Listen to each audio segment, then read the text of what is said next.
तो स्वागत है आपका आपके अपने YouTube channel effective study point पर। दोस्तों लास्ट वीडियो में हम 2805 तक क्वेश्चन कर चुके थे। आज हम यहीं से आगे स्टार्ट करेंगे 2806 से। तो दोस्तों इन क्वेश्चनों को आप करते रहो क्योंकि बहुत अच्छे क्वेश्चन ग्रुप डी में पूछे गए थे और हो सकता है यही क्वेश्चन आपको रिपीट देखने को मिल जाए। अगर ये क्वेश्चन एज इट नहीं मिलेंगे तो कहीं ना कहीं इनका प्रारूप या फिर इनका इस टाइप के क्वेश्चन आपको देखने को मिल सकते हैं, बस डिजिट चेंज होंगी क्वेश्चन के अंदर। तो दोस्तों करेंगे हम। अगला क्वेश्चन है 2806। ये क्या कह रहा है क्वेश्चन, निम्नलिखित दशमलव संख्याओं को आरोही क्रम में व्यवस्थित करने पर कौन सी दशमलव संख्या मध्य में होनी चाहिए। तो दोस्तों दशमलव संख्याएं दे रखी हैं। तो सबसे पहले मैं क्या करूँगा, मैं पॉइंट के बाद अंकों को समान करूंगा। तो अगर मैं इसको लिखूंगा तो ये होगा, सबसे ज़्यादा पॉइंट के बाद अंक इस संख्या में है, 3 अंक आए तो इनको मैं बराबर करूंगा, पॉइंट के बाद 3 अंक करूंगा सब में, और ये हो जाएगा 6.030 ये हो जाएगी। अगला हो जाएगा 0.800 ये हो जाएगा। अगला हो जाएगा 0.658 हो जाएगा और अगला हो जाएगा 7.200। अब दोस्तों मुझे क्या करना है, इनको आरोही क्रम में लगाना है। तो आरोही क्रम में लगाने के लिए आरोही क्रम होता है बढ़ता हुआ क्रम। तो पहले सबसे छोटा आएगा, तो पहले अगर सबसे छोटा आएगा तो ये सबसे छोटा होगा दोस्तों, ये 658 है, ये 800 है, ये दूसरे नंबर पे आएगा सेकंड नंबर पे, और थर्ड नंबर पे आएगा दोस्तों मेरे पास में 5 पॉइंट आएगा, ये थर्ड नंबर पे आएगा, और फोर्थ नंबर पे आएगा दोस्तों मेरे पास में ये आ जाएगा, और फिफ्थ नंबर पे ये आ जाएगा। तो मुझसे पूछा है बीच में कौन सा आएगा, तो बीच में सबसे पहले ये, फिर सेकंड, फिर थर्ड, फोर्थ और 5, मतलब 5 नंबर है तो थर्ड नंबर बीच वाला होगा। थर्ड पे कौन सा आ रहा है दोस्तों मेरे 5.740, तो 5.74 हमारा आंसर हो जाएगा ऑप्शन नंबर डी। अगला क्वेश्चन है दोस्तों, यदि 686 रुपये को 4 भागों में विभाजित किया जाता है जिनके अनुपात हैं 1:2, 1/2 अनुपात 2/3 अनुपात 3:4, तो पहला भाग क्या होगा। तो दोस्तों मैं पहले क्या करूंगा, इसको सिंपल रेशियो बनाऊंगा, इसका साधारण अनुपात बनाऊंगा। तो मैं क्या करूंगा, 2 और 3 का लासा हो जाएगा 6, 6 से सब में मल्टीप्लाई कर दूंगा, तो 6 से मल्टीप्लाई सब में करूंगा तो ये कितना आ जाएगा, 3 आ जाएगा, ये आ जाएगा 4, और ये 18 आ जाएगा, और ये 24 हो जाएगा। तो मेरे पास इनका अनुपात आ गया दोस्तों, ये आ गया। अब इस अनुपात में मुझे 686 रुपये बांटने हैं। तो यहाँ अगर टोटल अनुपात का योग देखूंगा तो मेरे पास आ जाएगा दोस्तों 24 और 4 28, 28 और 3 मेरे पास हो जाएगा 31, 31 और 18 आ जाएगा दोस्तों 49। तो यहाँ पर अनुपात, मेरे पास अनुपात का योग आ रहा है 49। अनुपात के अकॉर्डिंग 49 रुपये मुझे बांटने हैं, और इसके अकॉर्डिंग मुझे 686 रुपये बांटने हैं। तो दोस्तों 49 की वैल्यू है 686 रुपये। तो दोस्तों 7 से कैंसिल आउट होगा ये, अगर 7 से काटूंगा 7 7 49, 7 9 63 और 7 8 56, फिर 7 से काटूंगा तो 7 एकम 7, 7 चौक 28, तो 1 की वैल्यू आ गई दोस्तों मेरे पास 14। मुझे वैल्यू किसकी निकालनी है, 3 की वैल्यू निकालनी है, क्योंकि मुझसे पूछा है पहला भाग, तो पहला भाग 3 यूनिट होगा, तो 3 की वैल्यू हो जाएगी दोस्तों 14 गुणा 3, जो कि आ जाएगा 14 3 42, 42 आंसर हो जाएगा, ऑप्शन नंबर सी अपना आंसर हो जाएगा। अगला क्वेश्चन है दोस्तों सिंप्लीफिकेशन का क्वेश्चन है। तो सबसे पहले दोस्तों इस अगर चारों ही ब्रैकेट हमको दे रखे हैं तो सबसे पहले ऊपर वाला ब्रैकेट सॉल्व करते हैं। तो ये ब्रैकेट आपको ध्यान देना है, ये गलती नहीं करनी कि माइनस के ऊपर नहीं है, ब्रैकेट है सिर्फ 25 माइनस 30 के ऊपर ब्रैकेट है। तो इसको सॉल्व करूँगा तो माइनस का 5 आएगा, और जब ये माइनस का 5 आएगा और एक माइनस पहले से ही ऑलरेडी है यहाँ पर, तो माइनस माइनस प्लस हो जाएगा, और 27 और प्लस मेरे पास हो जाएगा दोस्तों 32। अब फिर ये आ जाएगा 24 माइनस 32, तो इसको अगर मैं सॉल्व करूँगा तो दोस्तों मेरे पास आ जाएगा 8। 8 किसका आएगा, माइनस का आएगा, और एक माइनस पहले से बाहर है, तो 23 माइनस माइनस 8, जो कि हो जाएगा दोस्तों मेरे पास में प्लस का 31, और आगे मेरे पास है माइनस का 22 माइनस 31, 22 और माइनस 31, जो कि आ जाएगा दोस्तों मेरे पास में माइनस का 9। तो ऑप्शन नंबर ए अपना आंसर हो जाएगा। अगला क्वेश्चन है दोस्तों, सलोनी 450 मीटर की दूरी को कितने समय में तय कर सकती है यदि वह 20 किलोमीटर प्रति घंटा की चाल से चलती है। तो दोस्तों मैं क्या करूँगा, मेरे पास दूरी दे रखी है 450 मीटर, और चाल दे रखी है मेरे पास चाल मुझे दे रखी है दोस्तों 20 किलोमीटर प्रति घंटा। तो यहाँ दूरी मीटर में है, यहाँ चाल किलोमीटर में है, और समय मुझसे पूछा है सेकंड में, मतलब आंसर मेरे सेकंड में है, 3 आंसर और 1 मिनट में है। तो मैं क्या करूँगा, इस चाल को मीटर प्रति सेकंड में चेंज कर लूँगा। तो 20 को अगर किलोमीटर प्रति घंटा को मीटर प्रति सेकंड में चेंज करते हैं दोस्तों, 5/18 से क्या करते हैं, गुणा, तो ये हो जाएगा मीटर प्रति सेकंड। तो इसे अगर सॉल्व करेंगे तो 9 और ये 10 बार जाएगा तो 50/9 आपके पास आ जाएगी चाल मीटर प्रति सेकंड। तो मुझसे समय पूछा है, तो समय बराबर होता है दोस्तों, समय बराबर होता है दूरी बटे चाल। तो दूरी है दोस्तों मेरे पास 450 और चाल है मेरे पास 50/9, और ये समय आ जाएगा मेरे पास सेकंड में। इसको सॉल्व करूँगा, 0 से 0 कैंसिल आउट होगा, और 5 से ये 9 टाइम जाएगा, और 9 ऊपर जाकर मल्टीप्लाई हो जाएगा तो 81 सेकंड आ जाएगा। इस तरह से ऑप्शन अपना देखते हैं कौन सा मैच होता है। ऑप्शन नंबर बी 81 सेकंड अपना आंसर हो जाएगा दोस्तों। अगला क्वेश्चन है दोस्तों, अनुपात 75:125 को इसके सरलतम रूप में व्यक्त कीजिए। तो दोस्तों इसको सरलतम रूप में व्यक्त करना है, तो मैं 25 से कैंसिल आउट करूंगा तो 25 तियाँ 75 और 25 पंजे 125 आता है, तो 3:5 ही आ जाएगा। ऑप्शन नंबर सी अपना आंसर हो जाएगा। अगला क्वेश्चन है दोस्तों, एक आयत की लंबाई और चौड़ाई को क्रमशः 8% और 12% की वृद्धि की जाती है, तो आयत के क्षेत्रफल में कितने प्रतिशत की वृद्धि होगी। तो दोस्तों हम क्या करेंगे, आयत का जो क्षेत्रफल होता है, आयत का क्षेत्रफल जो होता है वो होता है लंबाई गुणा चौड़ाई। तो क्षेत्रफल में जो इंक्रीजमेंट या डिक्रीजमेंट डिपेंड करेगा वो इनके मल्टीप्लिकेशन पे डिपेंड करेगा। तो दोस्तों मैं क्या करूँगा, 2 तरीके आपको बताऊँगा, जो भी आपको अच्छा लगे वो कर लेना। पहले मैं रेशियो मेथड बताता हूँ। तो ये क्या होता है, 8% को अगर फ्रैक्शन में चेंज करोगे तो आ जाएगा 8/100, 4 दूनी 8, 25 चौका 100, 2 से 5 मतलब 2/5, मतलब 25 जो उसकी पहली लंबाई थी, तो 2 की वृद्धि हो गई, क्योंकि वृद्धि हो रही है तो कितनी हो गई, 27 हो गई। ऐसे ही अगर 12% की मैं फ्रैक्शन वैल्यू सॉल्व करूँगा तो ये आ जाएगी 12/100, 4 तियाँ 12, 25 चौका 100, 3/25। तो अब अगर मैं यहाँ देखूँगा, पहले लंबाई मेरे पास कितनी थी दोस्तों, 25 थी, बाद में कितनी हो गई, यहाँ लंबाई लेता हूँ, ये लंबाई लेता हूँ, पहले 25 थी, बाद में 2 वृद्धि हो गई, कितनी होगी, 27। ऐसे ही बाद में लंबाई, वो चौड़ाई की अगर बात करता हूँ तो चौड़ाई दोस्तों कितनी थी, 25 थी, बाद में 3 की वृद्धि हो गई, 28 हो गई। तो इस तरह से अगर आयतन की बात करूँगा तो ये पहले वाला आयतन आ जाएगा, तो 25 गुणा 25 625 हो जाएगा, और इसकी गुणा करूँगा दोस्तों ये 28 होगा, क्योंकि 25 से 3 की वृद्धि हो रही है तो 28 होगा। इसकी अगर दोस्तों मैं गुणा करूँगा तो 27 की गुणा करना है मुझे 28 में, तो 28 को मैं 27 + 1 लिख सकता हूँ। 27 का स्क्वायर 729 हो गया, इसमें 27 अगर मैं ऐड कर देता हूँ तो हो जाएगा 9 और 7 16, 5 756 आ जाएगा। तो ये आ जाएगा मेरे पास 756।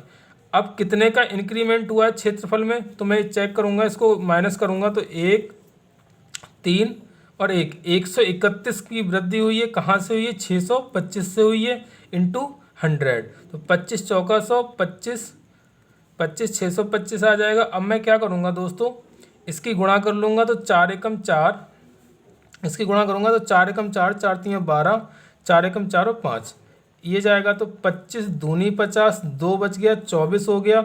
अब भाग जाएगा नहीं दोस्तों, पॉइंट लगाऊंगा तो 2 पॉइंट कुछ मेरे पास इंक्रीजमेंट आएगा इसका, सॉरी 52 जीरो आ जाएगा। अभी पॉइंट लगाने के बाद दोस्तों मुझे क्या करना पड़ेगा, यहाँ पर एक जीरो लगाना पड़ेगा, क्योंकि कितना आ रहा है, 25 से भाग करूँगा तो 2 बार जाएगा, फिर अगले टर्म में जा नहीं रहा है, जीरो लगाऊंगा तो पॉइंट फिर कितना हो जाएगा मेरे पास, 24 हो जाएगा। 24 की बाद ये कितना जाएगा, पॉइंट लगाऊंगा तो 240 हो जाएगा। 240 में अगर मैं इसको 25 से भाग करूंगा तो 25 अट्ठे दोस्तों क्या होता है, तो लगभग इसके अकॉर्डिंग अगर देखूंगा तो 20 पॉइंट कुछ ऑप्शन आ रहा है, क्योंकि 22 तो जाएगा नहीं, 2 पे ही चला जा रहा है, तो 524/25। तो इस तरह से आप जल्दी अगर सॉल्व करें तो यहाँ से थोड़ा सा अंदाजा लगा के सॉल्व कर सकते हैं कि 2 पॉइंट कुछ जा रहा है, मतलब 20 पॉइंट कुछ जा रहा है। तो ऑप्शन नंबर ए अपना आंसर हो जाएगा 20.96%। बाकी एक दूसरा तरीका भी है दोस्तों, क्योंकि इसमें परसेंटेज थोड़ी मतलब अच्छी परसेंटेज थी। बाकी दूसरा तरीका है 100 मान के कर लो। अगर 100 मानते हो तो वृद्धि लंबाई में कितनी हो रही है, 8% की, तो 108% हो जाएगा। और चौड़ाई में 12% की हो रही है तो 112% हो जाएगा। तो यहाँ से इसे कैंसिल आउट करोगे, इसकी और इसकी मल्टीप्लाई करोगे तो यही आएगा 2096, और 100 से डिवाइड करोगे तो 20.96 आ जाएगा। तो इस तरह से भी आप दोस्तों इस क्वेश्चन को कर सकते हो। तो ऑप्शन नंबर ए ही दोनों कंडीशन में आपका सेटिस्फाई करेगा। अगला क्वेश्चन है दोस्तों, 50,000 रुपये की धनराशि पर 12% वार्षिक दर से 6 माह के लिए चक्रवृद्धि ब्याज क्या होगा यदि ब्याज प्रति तिमाही देय हो।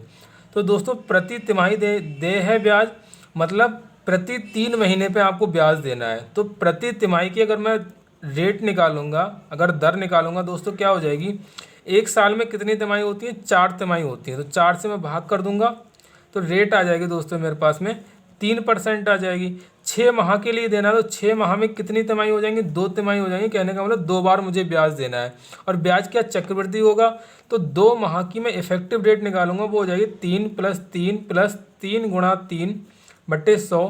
तो ये आ जाएगी 6.09%। या तो मैं क्या करूं दोस्तों, 50,000 का सीधे 6.09% अगर मैं निकालता हूं तो यहाँ से मेरे पास डायरेक्ट मैं पहुँचूँगा ब्याज पे। तो इसको सॉल्व करूँगा, 9 पंजे 45 और 6 पंजे 30, तो 3,045 रुपये मेरे पास ब्याज आ जाएगा। ऑप्शन नंबर डी आंसर होगा। या तो आप ये तरीका कर सकते हैं डायरेक्ट इफेक्टिव रेट निकाल करके, बाकी आप ट्री मेथड लगा सकते हैं। तो वो मेथड क्या होता है दोस्तों, 50,000 का मुझे निकालना है, 2 बार मुझे कैलकुलेट करना है। तो पहली बार करूँगा, रेट मेरे पास है 3%, तो यहाँ से अगर सॉल्व करूँगा दोस्तों तो मेरे पास आ जाएगा 1,500 रुपये ब्याज आ जाएगा, क्योंकि 50,000 का 3% निकालोगे तो 1,500 आएगा। फिर दोबारा में मेरे पास 3% है तो 1,500 तो मूल राशि पे आएगा, प्लस इस पे भी 3% आएगा, तो जो कि कितना आ जाएगा 45 रुपये। तो अगर इनको ऐड करूँगा तो 15 15 3,000 + 45, तो यहाँ से भी मेरे पास 3,045 रुपये आता है। बाकी और भी तरीके हैं, तो दोस्तों यहाँ पर ज़्यादा टाइम नहीं है, ज़्यादा हम तरीकों पर डिस्कस नहीं करेंगे, जो वो तरीका बताएंगे जो सबसे बेस्ट होगा। बाकी दोस्तों कॉन्सेप्ट क्लासेस भी हम लेके आ रहे हैं, आपको पर डे हम कॉन्सेप्ट क्लासेस का मतलब वीडियो प्रोवाइड करेंगे। तो वहाँ पर हम एक चीज़ को किस तरीके से निकाला जा सकता है, कितने भी मेथड उसके हो सकते हैं, उन सब पे हम चर्चा करेंगे, उनको सब विस्तार से हम बताएंगे। बाकी यहाँ पर हम उन मेथडों को डिस्कस करेंगे जो इस क्वेश्चन के लिए, पर्टिकुलर क्वेश्चन के लिए बेस्ट होगा या उस टाइप के क्वेश्चनों के लिए बेस्ट होगा। अगला क्वेश्चन है दोस्तों 2813, यदि समीकरण x² - x - 1 = 0 है के मूल अल्फ़ा और बीटा हैं, तो मुझसे पूछा है वह समीकरण कौन सा होगा जिसके मूल अल्फ़ा अपॉन बीटा और बीटा अपॉन अल्फ़ा होगा। तो दोस्तों मैं यहाँ पर आपको बता दूँ, अगर आपके पास समीकरण आपको निकालना है तो क्या होता है समीकरण का फार्मूला, x² माइनस मूलों का योग इंटू x प्लस मूलों का गुणनफल = 0। तो मुझे क्या पता करना है, ये मुझे मूल वाला समीकरण प्राप्त करना है। तो मुझे क्या चाहिए, इन मूलों का योग चाहिए। तो दोस्तों पहले इसके अकॉर्डिंग मैं क्या करूँगा, मूलों का योग निकालूंगा। तो अल्फ़ा प्लस बीटा दोस्तों मेरे पास कितना आ जाएगा, अल्फ़ा प्लस बीटा होता है -b/a। तो -b का मतलब होता है एक्स का कोफिशियंट। तो एक्स का कोफिशियंट यहाँ पर कितना है दोस्तों, -1। तो -1 ये है और -1 पहले से यहाँ पर मतलब ऑलरेडी है, तो क्या हो जाएगा पॉजिटिव 1 हो जाएगा।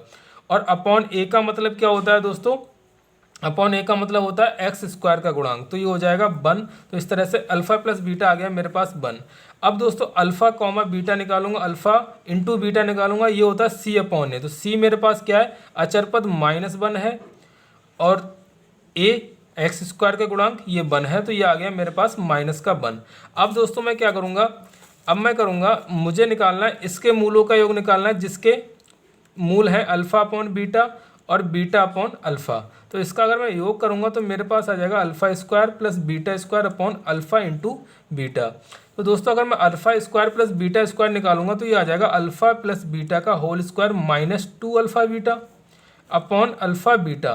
तो ये चीज़ मुझे दे रखी है, कितनी आई है मेरे पास, 1 निकल के आई है। तो 1 का स्क्वायर 1 हो जाएगा, माइनस का 2 अल्फ़ा बीटा की वैल्यू -1 आई हो, तो -1 अगर इससे मल्टीप्लाई हो तो प्लस का 2 हो जाएगा अपॉन -1, जो कि देगा मुझे -3। तो मूलों का योग आ गया। इसी तरह से मैं मूलों का गुणनफल निकालूंगा तो दोस्तों ये आ जाएगा, ये तो मेरे पास 1 आ जाएगा। तो मेरे पास अगर समीकरण निकालूंगा तो x² माइनस मूलों का योग कितना आया, -3 इंटू x प्लस 1 = 0। तो ये आ जाएगा x² माइनस प्लस का 3x हो जाएगा, प्लस 1 इज इक्वल टू 0। तो ये समीकरण मेरे पास निकल के आएगी दोस्तों, और ये समीकरण ऑप्शन नंबर सी में मैच हो रही है, तो ऑप्शन नंबर सी अपना आंसर हो जाएगा दोस्तों। तो ये इसका पूरा बेसिक था दोस्तों। बाकी आप और भी इसमें सॉर्ट कर सकते थे, वो आके हम आपको कॉन्सेप्ट क्लासेस में बताएंगे। बाकी अभी यहाँ पर हम पहले बेसिक से सीखते हैं इस क्वेश्चन को करने के लिए, तो यही आपका ऑप्शन नंबर सी आंसर हो जाएगा। अगला क्वेश्चन है दोस्तों, एक समुच्चय में 4 संख्याएं, इनमें से 3 छोटी संख्याओं का माध्य है 9 और 3 बड़ी संख्याओं का माध्य है दोस्तों 11। मुझसे पूछा है डेटा समुच्चय का परास क्या होगा, मतलब रेंज क्या होगी। तो दोस्तों आप देख रहे थे, हम जब एनटीपीसी के सेट सॉल्व करा रहे थे तो उसमें हर एक सेट में रेंज का क्वेश्चन था। तो रेंज क्या होती थी, सबसे छोटा एलिमेंट और सबसे बड़ा एलिमेंट के बीच का डिफरेंस होता था। बट इसी चीज़ को यहाँ पर देखो कितने अच्छे तरीके से पूछा गया है कि एक बार को क्वेश्चन समझ में नहीं आएगा क्या कहना चाह रहा है, लेकिन वही क्वेश्चन है, सेम रेंज ही निकालनी है। लेकिन एनटीपीसी में लेवल क्या था, नॉर्मल लेवल था, जो मतलब जनरली पूछा जाता है। लेकिन यहाँ पर ग्रुप डी में क्या कर दिया, उसको थोड़ा स्टैंडर्ड बना दिया। तो दोस्तों हम इसको सॉल्व करते हैं। अगर 4 समुच्चय में ए, बी, सी और डी मान लेता हूँ दोस्तों, तो इनमें से 3 छोटी संख्याओं का माध्य है 9। माध्य का मतलब होता है दोस्तों इसका एवरेज। तो माध्य निकालूंगा तो a plus B plus C upon 3 बराबर दिया मुझे 9। तो यहाँ से a plus B plus C बराबर आ जाएगा मेरे पास 27। और 3 बड़ी संख्याओं का मतलब इन 3 का मुझे दिया है मेरे पास में b plus C plus D बराबर दिया मुझे 11 अपॉन 3। तो यहाँ से b plus C plus D मेरे पास आ जाएगा 33। तो मुझे क्या निकालना है, दो रेंज दोस्तों क्या होती है, पहला अवयव और माइनस अंतिम अवयव। तो a माइनस डी निकालना, तो a माइनस डी कैसे निकालूंगा, इसमें से मैं इसको माइनस कर दूं। तो अगर माइनस करूंगा तो दोस्तों मेरे पास आ जाएगा a माइनस डी आ जाएगा 27 में से अगर 33 जाते हैं तो दोस्तों मेरे पास आ जाएगा 6। तो 6 माइनस का आएगा, तो इससे कंफ्यूज नहीं होना है क्योंकि ये मॉड होता है, तो -6 + 6 हो जाएगा। तो यही रेंज हो जाएगी, ऑप्शन नंबर डी आंसर हो जाएगा। तो इसकी रेंज आ जाएगी दोस्तों 6। अगला क्वेश्चन है दोस्तों, लता घर पर 20 किलो पनीर बनाती है और इसे प्रत्येक सुबह बेचती है। 1 लीटर दूध से 200 ग्राम पनीर बनता है। 1 लीटर दूध की लागत 40 रुपये है, तो वह रोजाना दूध खरीदने में कितना पैसा खर्च करती है। तो दोस्तों वो पर डे बना रही है 20 केजी, यहाँ पर दिया है लता घर पर 20 केजी पनीर बनाती है, उसे प्रत्येक सुबह बेचती है, मतलब पर डे वो 20 केजी पनीर बना रही है। और यहाँ पर क्या 1 लीटर दूध में 200 ग्राम पनीर बन रहा है। तो अगर 1 किलोग्राम पनीर बनाना होगा तो दोस्तों कितना दूध मुझे चाहिए, 5 लीटर चाहिए। तो 5 लीटर से 1 किलोग्राम पनीर बनेगा, मुझे चाहिए 20 किलोग्राम बनाने के लिए। तो 20 पंजे 100 किलोग्राम मुझे, या 100 लीटर मुझे क्या चाहिए दोस्तों, दूध की आवश्यकता होगी। और 1 लीटर दूध का दाम है दोस्तों 40, तो 100 लीटर दूध का दाम दोस्तों हो जाएगा 100 × 40, जो कि हो जाएगा 4000 रुपये। ये मैंने दोस्तों शॉर्ट में कर दिया। आप बेसिक से आप मतलब करेंगे, थोड़ा सा सोचने की कोशिश करना। ये क्वेश्चन करने की ज़्यादा ज़रूरत नहीं है कि मतलब कि पेन चलाने की ज़्यादा ज़रूरत नहीं है इस क्वेश्चन में, थोड़ा दिमाग से करने की कोशिश करना, बहुत इजीली हो जाएगा सॉल्व। अगला क्वेश्चन है दोस्तों, बेला एक किसान है, उसके पास कुछ एकड़ ज़मीन है। पिछले महीने उसकी अच्छी फसल हुई थी, जिसने उसे अपने प्रारंभिक निवेश पर 90% लाभ दिया था, जो लगभग 90,000 के बराबर था। तो दोस्तों 90% लाभ की वैल्यू दे दी है आपको 90,000 रुपये। तो यहाँ से 100% की वैल्यू अगर दोस्तों निकालूंगा तो ये आ जाएगी मेरे पास 1 लाख रुपए। और यही मुझसे पूछा गया है, लगभग हर मौसम में निवेश करने के लिए उसे कितना पैसा चाहिए। तो लाभ 90% के बराबर हुआ, जो कि 90,000 के बराबर है। तो 90% की वैल्यू 90,000 हो गई, तो 100% की वैल्यू दोस्तों 1 लाख रुपये आ जाएगी। ऑप्शन नंबर ए अपना आंसर हो जाएगा। अगला क्वेश्चन है दोस्तों, 882 और 1922 का दोस्तों मुझे क्या निकालना है, वर्गमूल निकालना है।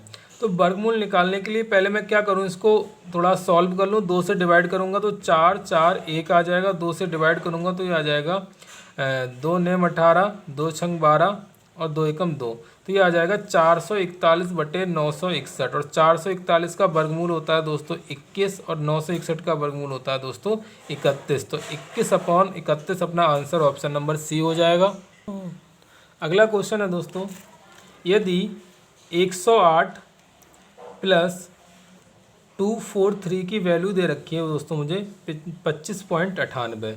तो दोस्तों पहले इसको मैं सॉल्व कर लूँगा। ये कितना हो जाएगा, ये हो जाएगा दोस्तों, अगर इसको मैं भाग 27 तियाँ 108 होते हैं, और इधर अगर मैं सॉल्व करूँगा तो ये आ जाएगा दोस्तों मेरे पास 3 81 तियाँ होते हैं 243। तो यहाँ से अगर सॉल्व करूँगा तो मेरे पास कितना आ जाएगा दोस्तों, ये भी 9 तियाँ 27 हो जाएगा। तो ये मेरे पास आ जाएगा पूरी तरह से, अगर 27 का कितना 3√3 आ जाएगा 27, और अंदर भी √3 है, तो 27 का पूरा मेरे पास आ जाएगा दोस्तों 3 बाहर आ जाएगा। 3 × 3 क्या गड़बड़ हो रही है दोस्तों, इसको 108 को 108 क्या होता है दोस्तों, 27 तियाँ 108 होता है, 7 तियाँ। दोस्तों इस क्वेश्चन को हम दोबारा सॉल्व करते हैं। ये क्या दिया है हमको √108 प्लस √243 बराबर दिया है 25.98। इसको अगर सॉल्व करेंगे दोस्तों तो ये होता है 27 × 4, और ये होता है 81 × 3। तो 27 × 4 का मतलब हो गया 9 × 3। तो 9 रूट से बाहर आएगा तो 3 आएगा, और 4 रूट से बाहर आएगा तो 2 आएगा। तो ये हो जाएगा टोटल मिला के 6√3। ऐसे इसका 81 का 9 बाहर आ जाएगा तो ये हो जाएगा 9√3। तो 6√3 प्लस 9√3 दोस्तों मेरे पास हो जाएगा 15√3, जो कि बराबर है मेरे पास 25.98 के। अब मुझसे पूछा है दोस्तों 147 प्लस 192 प्लस √192। तो दोस्तों इसको सॉल्व करूंगा तो ये लिखा हुआ, अगर 7 से भाग करूंगा तो 7 दूनी 14 और 7 एकम 7। फिर 21 को दोबारा मैं ब्रेक करूंगा 7 × 3 में। तो अगर इसको बाहर लूँगा तो 7 एक बाहर आ जाएगा, तो 7√3 हो जाएगा।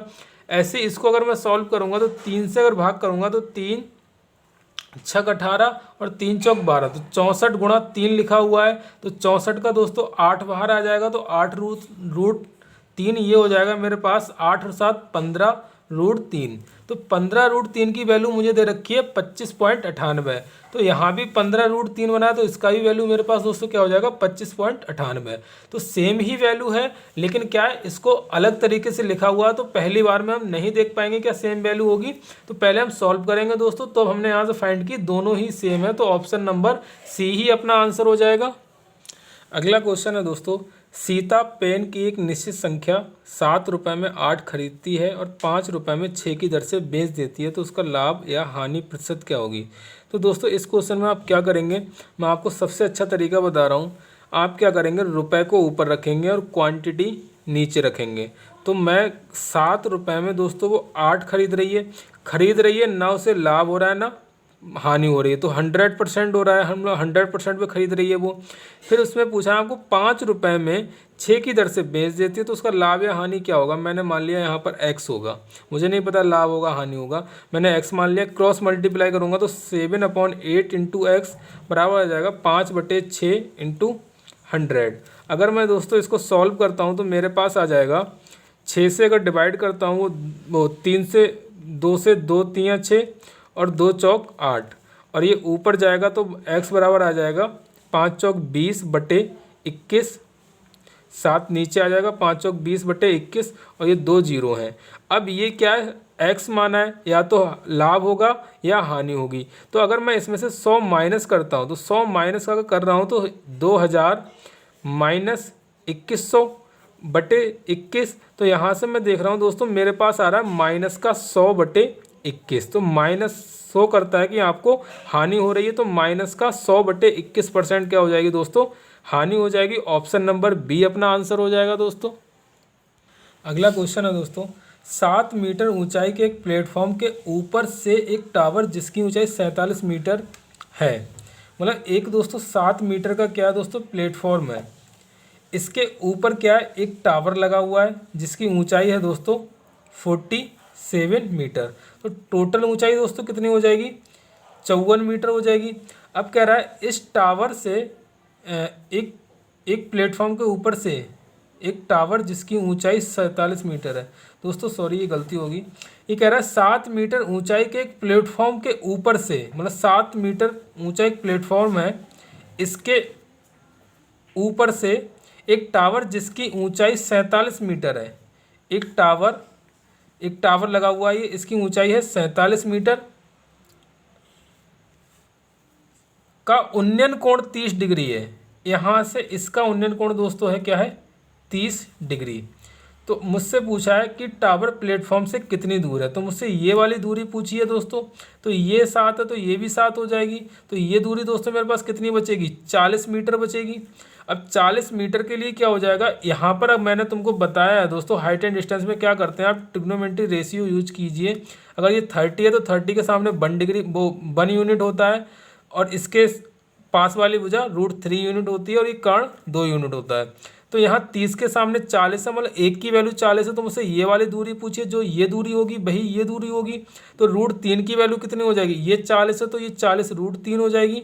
तो ये भी दोस्तों 40 √3 हो जाएगी। तो इस तरह से अपना आंसर हो जाएगा दोस्तों ऑप्शन नंबर बी।